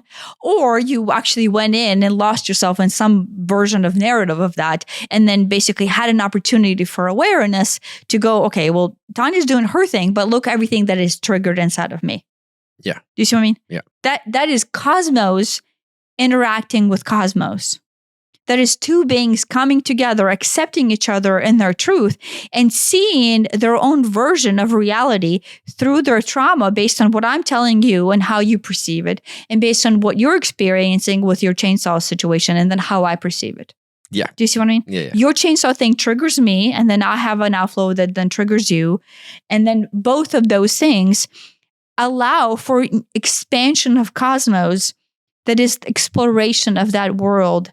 That is my interpretation of humanity. Right. And through the communication, we each get to kind of learn more about ourselves and more about the other person. Because I did not understand where you were coming from, and maybe you didn't understand where I was coming from. Maybe you did. I don't know. No, I saw you coming from something that was triggering to me. Yeah. Which is like, oh, you make an assumption of something being at the worst case scenario. And I have a trigger by somebody assuming worst case scenarios because I grew up childhood trauma wise with my parents, always walking around vibratory, always like on eggshells, expecting worst case scenario. Well, guess what? You're always in fear. So what is going to come? Fear. Right. We're like, and so to me, that is very triggering, makes me feel unsafe to be next to someone who assumes worst case scenarios. Yeah. And so I express that to you. I'm like, it's just triggering. If you're vibrating that, how can there be anything but that? And I'm next to you. And it makes me feel hopeless as a child, right? Like childhood trauma wise, because it's just literally what I grew up with. Yeah. And I did not know that to begin with. Right. Until you explained it, it was like, I'm like, why are you flipping out about a chainsaw? It makes no sense. But now it makes sense. I understand that. I can have, understanding and compassion. Yeah. Right. And but beforehand, it's just like you're yelling at me about bringing a chainsaw, and I'm like, why would I not bring a chainsaw in case there's something I need to cut? And it makes, without the communication and explaining what's actually triggering you, and me saying what's actually triggering me, it's up here at some surface chainsaw level, and it's not.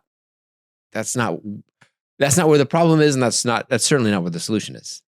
Yeah, no, I know, but if I'm yelling at you, it's a childhood trauma trigger. I mean, I think by now you should know that. Yeah.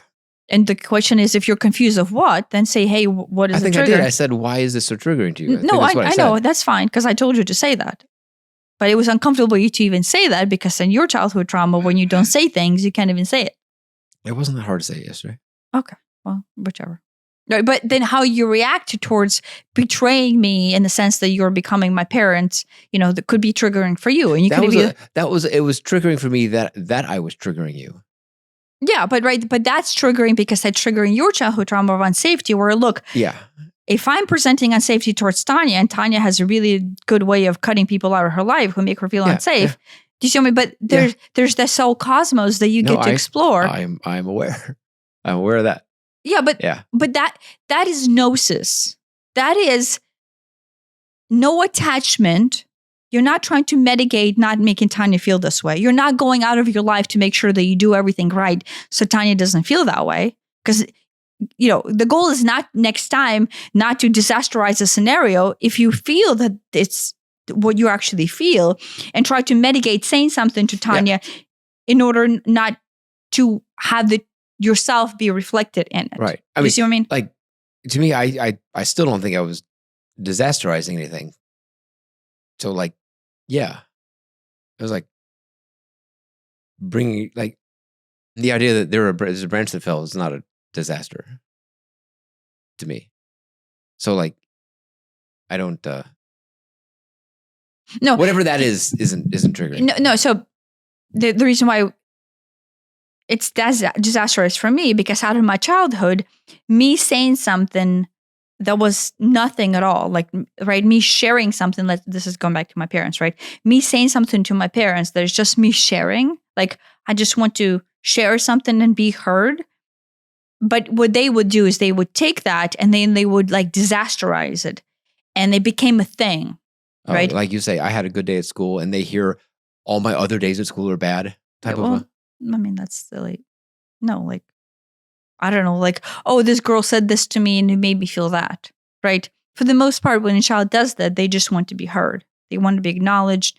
They want to be heard and go, oh, that sucks ass. I'm sorry. Like, whatever. Whatever adult-like conversation where you building awareness and you're building a response that is not like, oh my gosh, and the goal is not to have a parent hear that, disasterize that, and then basically make it into a bigger thing that it actually already was when I first said it. What? Is that exactly what we do with Annabelle every time she says that so-and-so stole her lunch?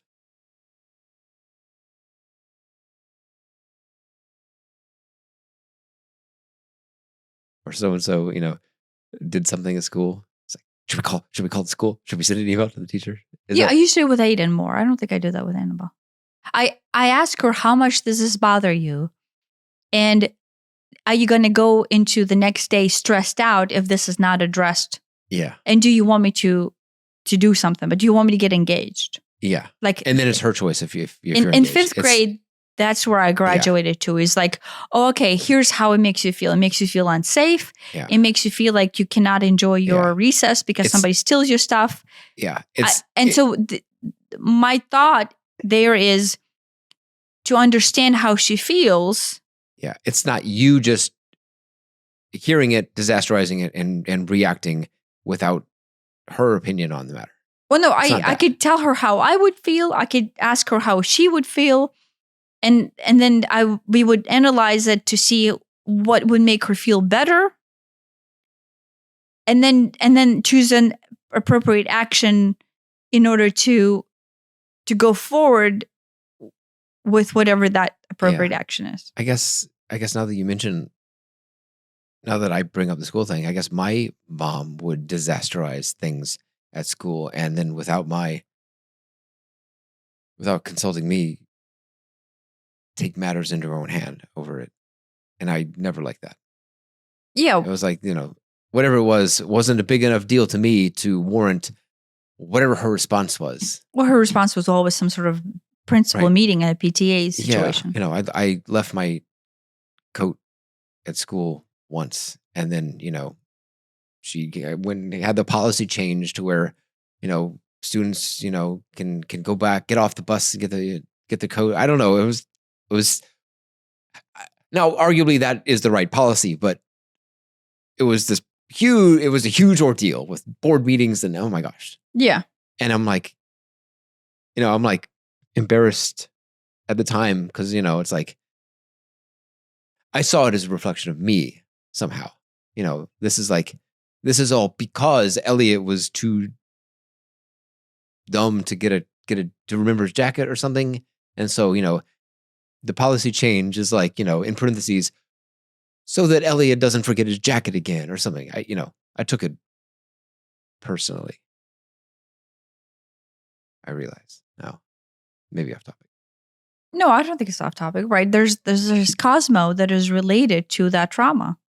And that trauma stems out of Elliot needs to be perceived a certain way. And in this case, Elliot is not perceived a certain way. And it's now the slapped in the face to look at the example where you're not loved because you behave like an idiot and forget your coat. Yeah. The whole thing was just this big reminder that is now inscribed in county law.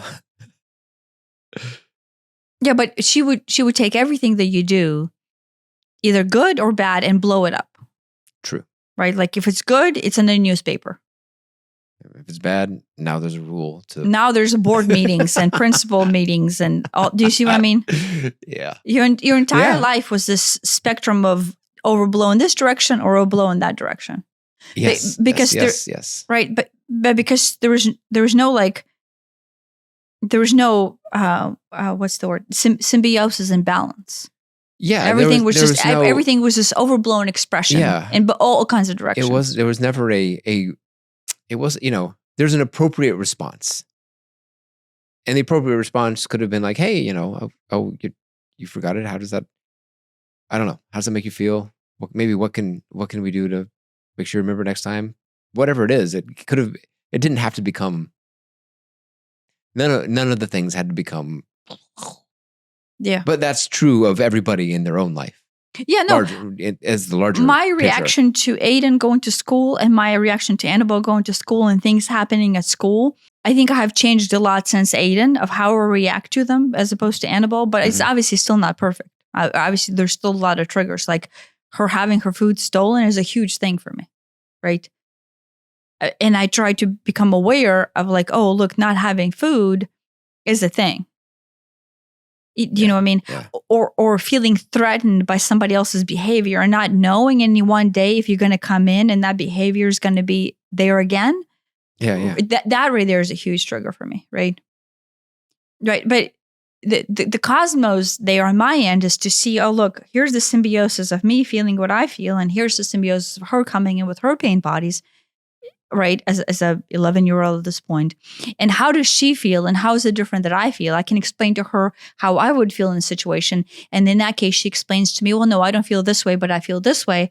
And then we go, okay, well, propagationally wise, what would make you feel better of what I do, right? And the question is, I will do whatever makes her feel better, but at the same time, realizing that not doing anything sometimes is also not great. Yeah. And I would tell her that. I'm like, okay, well, if this person doesn't have somebody tell her this is not the right thing to do, she will continue. Yeah, and it'll negatively affect not just you, but any other and it does victims. Yeah. Right, it does. Yeah. But, I mean, there's that fine line of being a parent, and it's like, right? Yeah. That's just being a parent. Yeah. No. So attachment wise, you're bringing up the chainsaw, right? Was taking something that was non-invasive at all, right? Like just me sharing something. Oh shit, I forgot to do this. We need to do this when we come back. And then you taking that statement, which to me was very like just off the cuff, like not a big deal. And you coming back with something that was like 10 times worse because it was disasterized like my parents used to do. All right. Right. So it was very triggering because it was a statement that I made like, oh, shoot, I forgot. And this we need to do. And then what I forgot and what we need to do was 10 times worse, triggering wise, than what I said.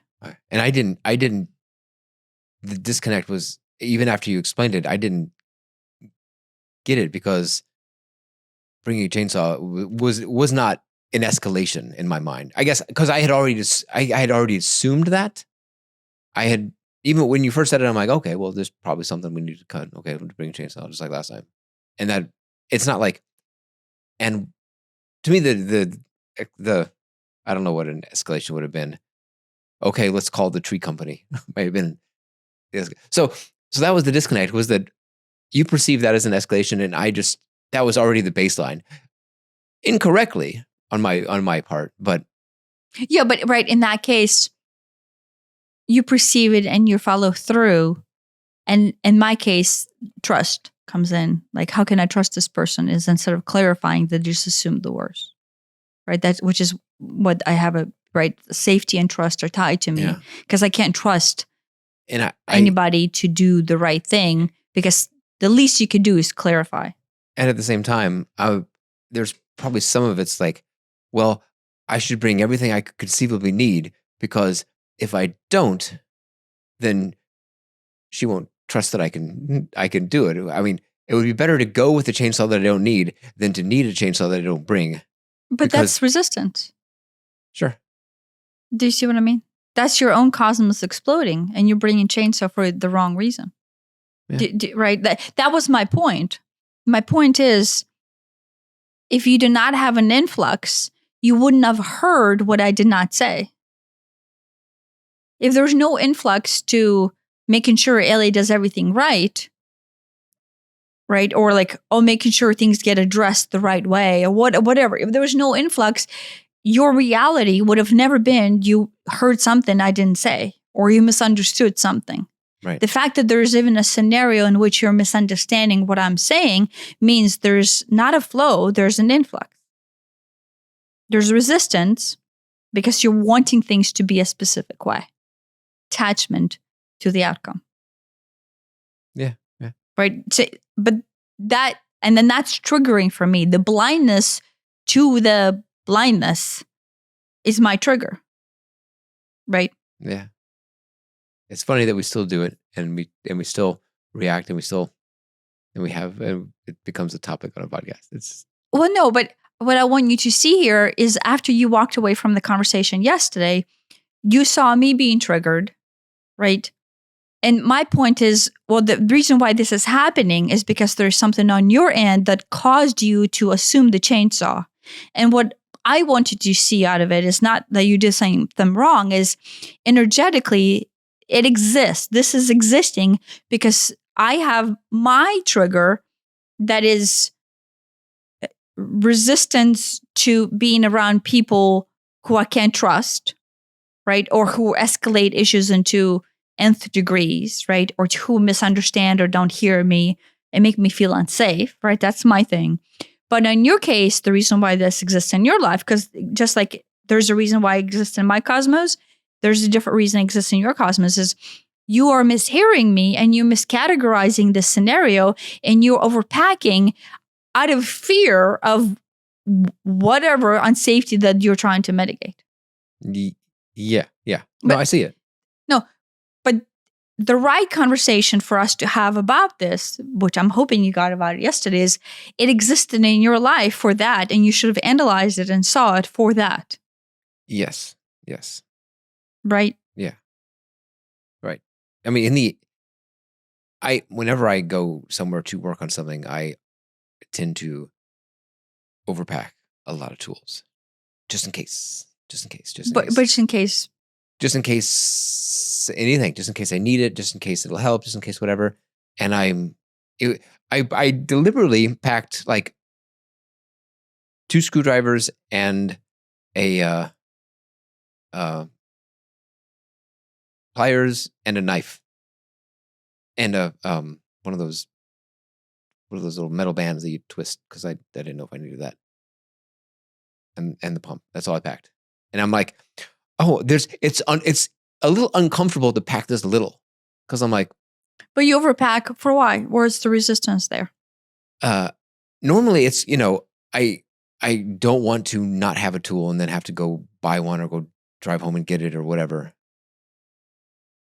Without, I can't predict what I don't know that I might need, so I'll just bring everything just in case.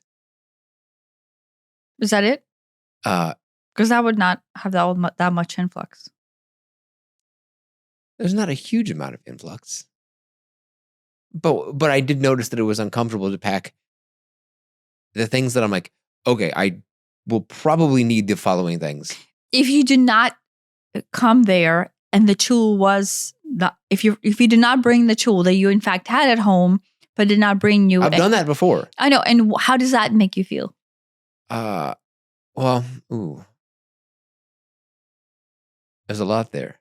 But that is what I'm talking about. I'm talking about that moment. Yeah, at that I'm moment. not talking about. Yeah, I mean, yes, it's frustrating. It's attachment to mitigate that moment. Yeah. I mean, yes, it's frustrating, but that's at the surface level. Really, it's like, oh, I feel foolish, but more than that, it looks bad, probably to you and to anybody else that happens to see it. That's where it really hits. So the mitigation is of that. That's where the control and the attachment and resistance is. So, yeah, I'm going to fix an air conditioning pump. Maybe I'll need a chainsaw. But, right, my point. Just in case. Yeah, my point is that energy, right? The awareness into those cosmos, into that world. Yeah. Right? Uh-huh. And so what I'm feeling is that world. Right. When you're asking me, okay, I have a list of chainsaw, okay, like, whatever it is, you said chainsaw, right? And we never talked about chainsaw. We didn't talk about anything at all that was a a branch that has fallen that we needed to be chopped up. I just said we need to go look at a tree. And your disasterization of that was all the things. And number one was chainsaw. Do you see what I mean? But energetically, that is the vibratory frequency that brings things into your periphery, right? Like into your reality. That is a fear of being a fool who is not bringing the right things. Yeah. But fear of being a fool makes you a fool. No, it does. It does, right? As opposed to recognition of what is it that you actually feel and the exploration of awareness of like, look, what are all these interpretations of me that exist where I perceive myself as a fool, where I perceive myself as unsafe the second I get branded as a fool? And how does that make me feel, right? Because there's probably a huge influx past the fool into, oh, I'm most definitely rejected the second somebody brands me as a fool. Yeah. I mean, fool is, it gets deeper than fool. It's rejection. It's unloved, which goes to unsafe. Yeah, but to me, that's a cosmos that you have to accept and see for yourself. Yeah. So when you heard me in the car, what you heard is probably that. And somehow nuggedly deposited like, oh, okay, next time I'm going to Leesburg, guess what? I'm overpacking shit, including a chainsaw. But you didn't even perceive it as overpacking. You just perceived that as being prepared. But being prepared is the attachments to not being seen as something. Right. No, yeah. Like on the surface level, it's like, well, at the surface level, it almost makes sense to bring more than you need just in case.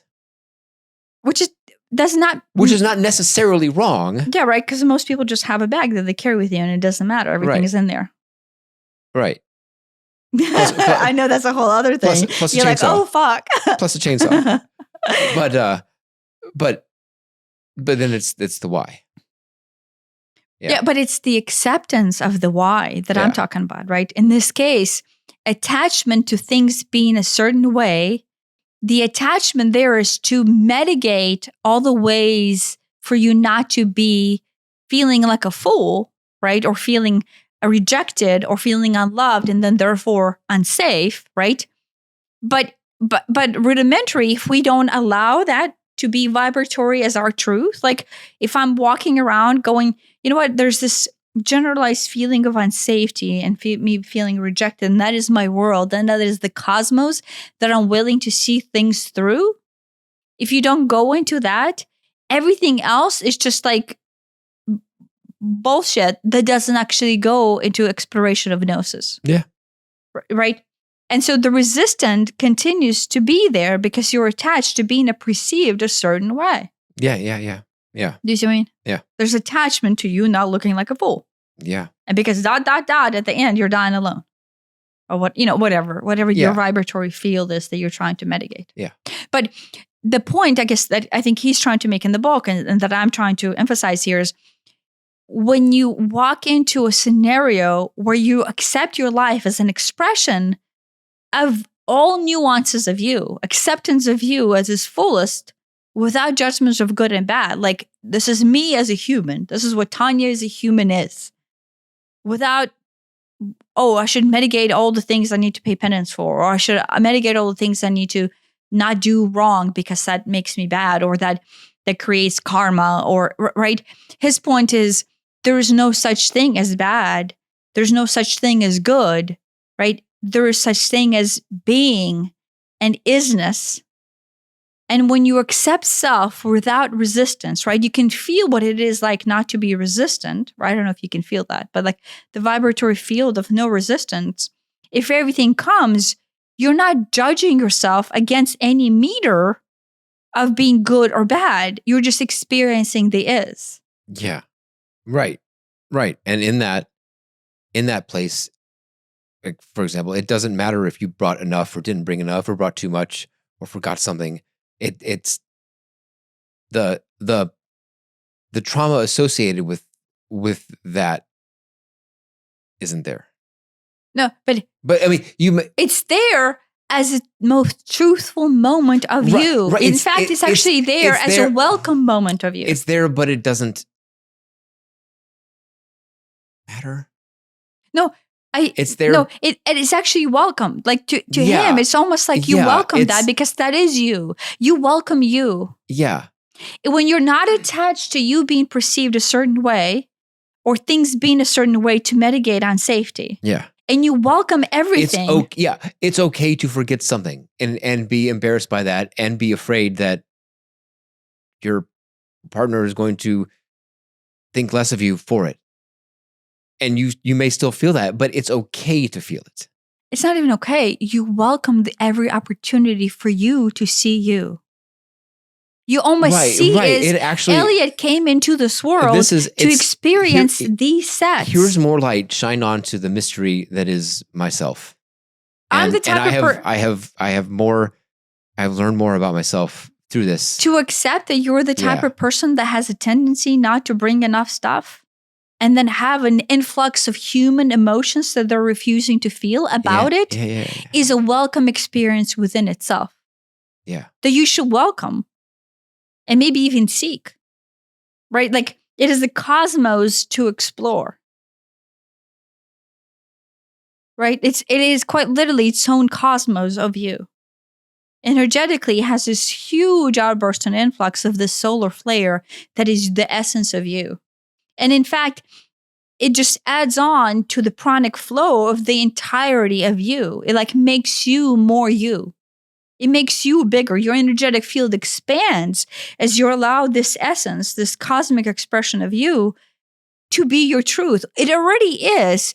You're just not allowing yourself to accept it. Right?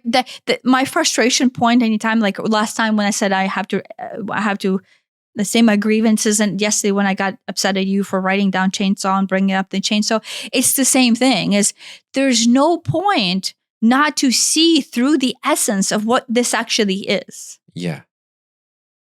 And to me, obviously, ... it is unsafe because my childhood has that within itself of people pretending something to be not what it is and not admitting to the essence of this being them. Yeah. And that's unsafe to me. Yeah, but you can let it flow. And yesterday when I was letting it flow, I told you where this is flowing to. Yeah. And I did not limit myself by any means, right? Mm-hmm. Like it was just me telling you, this is unsafe. This is just propagation of false. But because on your end, I wanted you to see where you're coming from. I didn't want you to have a reaction for me in regards to me and mitigating me in any way, but I wanted you to see your own truth. Yeah, yeah. But your own truth is there was your own cosmic world of why you heard what you heard and the reason why you wrote chainsaw. No, I didn't get all that yesterday. I get it now, but I didn't get that deep yesterday. Yeah, but it's because deep down you're not allowing yourself to feel the amount of emotional influx that you would feel. Yeah. About what it means to not write chainsaw on that list. Yeah. No, I mean, I literally make a list before I go. No, and I'm not saying making the list is wrong. Right, it is not. But the emotional, the fact that, 2 weeks prior you heard something different verbally and then proceeded to register that as something as opposed to recognizing how you felt in the moment where you felt it or when you were making that list, right? It was literally the first thing on the list. Yes, right before even the thing that was actually the reason why you were going there, which was the pump. Yeah. You see what I mean?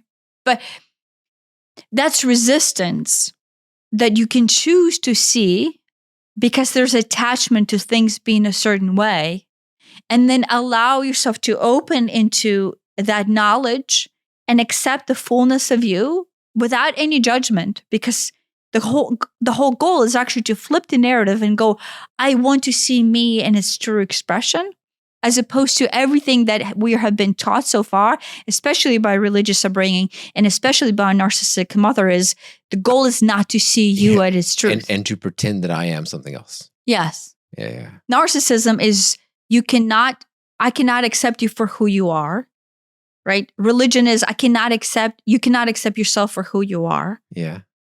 Period. Yeah. And so the rest of your life is spent mitigating you being you. Yeah. For your own benefit or for someone else's benefit or both. It doesn't matter. It's you mitigating you being you. Yeah.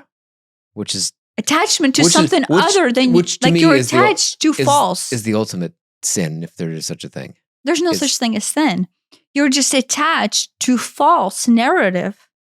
And then there's ultimate resistance in you accepting anything that is actually truth. Yeah, but I mean, at that level, are you even living your life? I mean, ultimately, sooner or later, when you see through this, yes, you're not. But to begin with, you have to realize what you're actually doing. Right.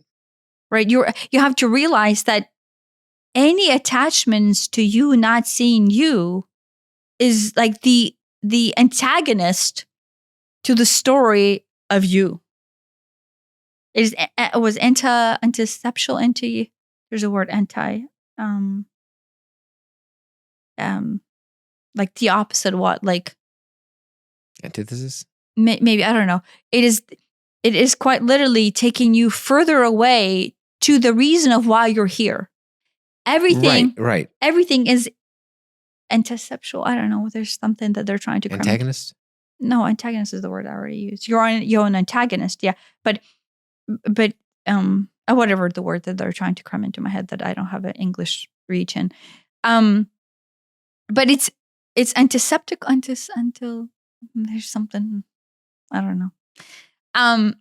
Maybe that will be helpful to be an English speaker at birth as opposed to a foreign speaker. But you do better than most people. Yeah, but if there's a word that they want me to recognize and I don't have that as part of my vocabulary. I get that too. I'm like, I'll be saying something. I'm like, there is a perfect word for this. And here's a word that is close, but there is a perfect word. Yeah. Maybe I'll get it. Maybe I won't. Yeah, but they're trying to cram it in for me to verbalize and I can't reach it or whatever, right? Frequency-wise, I think it's, language-wise, expression of that specific frequency is essential for you to feel the essence of you come on board. Mm-hmm. And so language-wise, I think that's what this is. Obviously I'm failing at it. But how does that make you feel? Right, how does it make me feel? No, in that case, it's full acceptance of the fact that I have come into this world with a very limited perception of what is it that I am as self. And then somehow I'm trying to mitigate the limitedness, right? Like the attachment there is to not be limited or I'm bad. I'm bad because somehow my perception is limited, right? Okay. But, my life has always been slap in the face of look how bad you are, look how bad you are, look how bad you are, quite literally. Got slapped in the face a lot of teaching me how bad I am. It's difficult to not see that through a different lens, right? Yeah. But that its own cosmos is like, oh, look, things happen and I'm not able to reach a word. And so there's this cosmos of like, oh, look, of all this that is bringing up that you're bad somehow because you don't have a word. And then, in my case, like English comes in and then I'm bad because English is not my first language. And I'm bad because I don't have a reach. Do you know what I mean? It like doesn't actually make sense, but it is just this world, this own cosmos. Then I'm really fortunate to now be welcoming as like, wow, the amount of expression that exists and that knowledge makes me feel alive. Right. And I think at the same time, like recognizing and acknowledging and accepting those things even lessens their impact into the future. When I integrate some part of me that I don't like or that, I think is bad or wrong or I wish it wasn't there. Because you're attached to a different scenario. I'm attached to, to the opposite or the idea of myself as the opposite, really. Yeah. This would be a classic Jungian shadow thing. I'm just gonna. If this spoon wasn't dirty, I would have fucking thrown it at you. I do it. And look at that! I just stained myself in that. Good. I do it on purpose, just to get you. Did you do it on purpose? I always bring up Jung on purpose. Ah. Who's upset about the stain now? You're upset about the stain. I'm not upset about the stain. It adds character to my cacao. That's right. I don't even know where I was going. Something about Jung. The integrating the shadow. Yeah, it makes it the charge around not liking whatever it is lessened to me. No, it's not lessened. I know. No, it's not. Think about this. It is not lessened when you actually allow the charge to be your truth. like Regina was saying yesterday, you take the energy and you use it towards aliveness of your entire being. When I say charge, I mean charge in a negative way. That uncomfortable feeling of, oh, I get jealous over this or whatever it is. No. But take that feeling. The negative judgment. The negative judgment. Take the negative judgment. And then what I'm saying is flip it to the understanding that is you. You have to right. When I realize that as me and integrate that shadow part, then the negative judgment charge is lessened. And so what I'm saying is not lessons. It actually goes towards your essence of light. It becomes transmuted into light. In as much as here's the negative charge and here's the positive charge, it does like this over time. Sure, but energetically does something differently. It actually adds on. It becomes an interesting character attribute instead of a terrible character flaw. Sure. By that acceptance is the superpower of you knowing yourself. Right. And actually exercising your humanity. Right. And to some degree, I mean, you obviously, I become okay with being jealous or judgy or whatever it is. Yeah. But at the same, but is there a possibility of actually welcoming it? You're not manifesting it, but you're welcoming the entirety of you. I'm begrudgingly accepting it. It's okay. It's okay to, it's okay to drink this. It's okay to have a phone. It's okay to be judgy. It's just, that's fine. Is there a difference to fine and okay to versus welcoming? I don't know. But at the same time, I think some of those things end up subsiding at the same time because once they're but I don't want to. Don't go there. That's not the goal. I know that's not the goal. Ego will always go there. I know that's not the goal, but at the same time, I find that they often, once they're integrated, the purpose, they were there for a purpose. Yeah, they go away, and they maybe not disappear, but they fade. Well, the essence of you in reality becomes aligned with ultimate comprehension of love. And love does not have these cosmic jitters. Yeah. Because the jitters have been incorporated into you as complete love. Right. I mean, I can remember a time when I would drive down the road and I would see nice cars and I would, oh my gosh, I really want that car. I would be really jealous about these other people with these other cars. And were they all 911s or were there other cars? They're mostly 911s. Like me, a 911. And I now But you grew up with status to materialism. That's also true. But now I can just go, that's a nice car without, I wish I had it and they didn't or anything or something like that. Yeah. It isn't, I just don't feel that. At least about cars. I'm sure I feel it about other stuff, but I don't feel that anymore. That for a while now. It's not just because we happen to have a new car. It's even before that. But and that was one of the first things that I think I integrated was because that's an easy and it's an obvious one and it's easy to feel because it's you're driving to see one all the time. But it was at first it was there's this I feel jealous about it. And at the same time, I feel bad that I feel jealous about it. And then it grows into, I feel jealous about it. And that's fine. That's me. I'm jealous about that guy's car. And that's fine. There's nothing wrong with that. And then it's that's a nice car. Without any judgment in that. Yeah. Did you ever explore steps back car. to jealousy of why the jealousy was there? Just because you're deep down, you're bad because you don't have that nice car and he's good because he does? Because it's something that you want and if you don't have it, therefore you're bad? You're not good enough to get it or you're not rich enough to get it or you have not accomplished enough to get it. So therefore you're bad? Yeah, I don't know if I'll have to think about that. I don't know if it's that. Because I think that most of the jealousy is I wish I had that. but because I wish I have it and I don't, that means somehow I'm not good enough.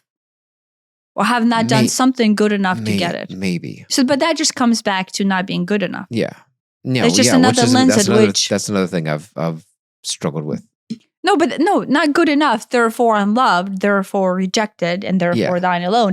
It's just a propagation. And the car is just an outside flow of that same scenario. Right. Do you know what I mean? Yeah. Like anytime somebody's jealous, it has nothing to do with the item. Yeah, I know. I know what you mean. I'll have to think about what specifically. It might be that. It might be that under a different label, though. Yeah. No, but I mean that's. I know. I by no means do I think I understand it. I perfect it. But like just getting the grasp of this essence and recognizing another way to see self that I failed to recognize an opportunity for awareness. This is just another tool. Yeah. I think it's just another tool to accept and reach Nosis. Yeah. I mean, I think that's you'll never truly know yourself if you keep hiding this one part of you. All parts of you, right? Sure. Any attachments is mitigation of knowing self, right? And not knowing self is ultimate resistance to knowing self. And so as long as you feel the flow and then you are able to recognize, oh, look, resistance is coming, you recognize yourself as, oh, look, I'm trying not to feel something. I'm trying not to know something because I'm attached to it being a certain way. Yeah. And it's just there. It's a blanket statement, but everything comes under that. And so I guess maybe to summarize that, he said that there is no such thing as penance, as karmic cycles, as karmic anything. It is not a work to be done. It is not something to be accomplished. It is not lifetimes upon lifetimes of anything. And the only thing that basically said Tantra, he's saying that Tantra is the only thing that teaches this.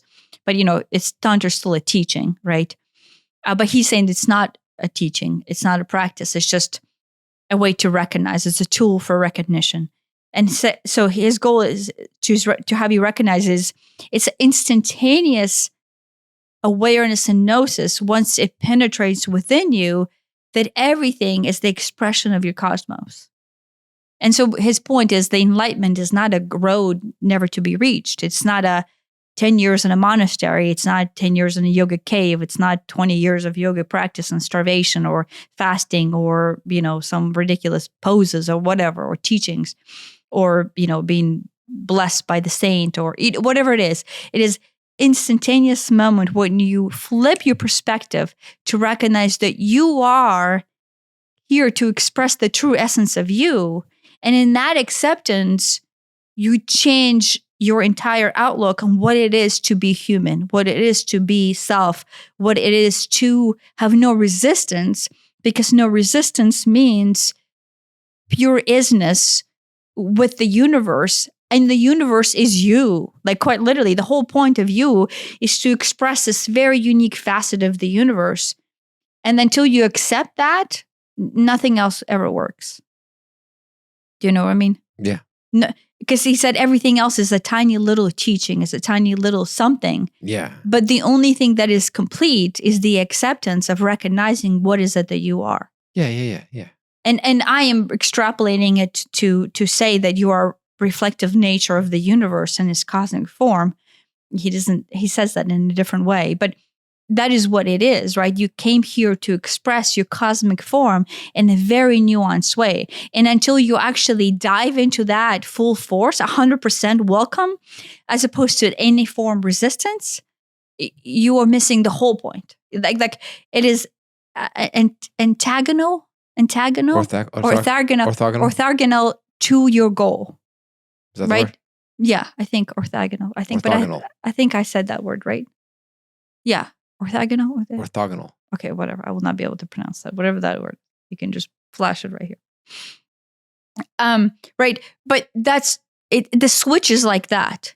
It's like, here's me resisting me and everything that you have come to create in that path. And then the entire perspective is orthogonal. Orthogonal. Shut up. To the essence of you. It's almost like you have been going into a wrong direction your entire life. Yeah. And it completely flips once this actually registers. Right? I'm not saying it is registering with me. I'm like touching on the essence of its beauty right now. Right? But at some point you embrace this essence as opposed to touching the essence of the beauty. Do you know what I mean? Yeah. Does that make sense? I think so, yeah. Okay. Yeah. Yeah. That a wrap? Yeah. Thanks for listening. Thanks for listening.